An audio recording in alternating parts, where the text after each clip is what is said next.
Eu vi o céu descer, pesado e lento, e o diabo acorrentado no firmamento. Não era ódio, era só cansaço. O Criador carregando seu fardo. Ouvi o choro preso em cada elo, e a dor de um pai em seu eterno duelo. Em seu eterno duelo.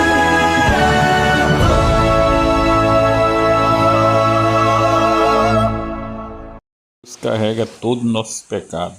Ele desce até o inferno para acorrentar o demônio que atenta nossas vidas. Nós temos que agradecer a Deus todos os momentos da nossa vida. Obrigado, Senhor, por tudo, tudo, tudo. Se não fosse por Deus, o que seria de nós?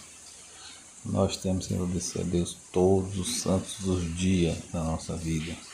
Agradecer, ajoelhar, trombar os joelhos e dizer amém.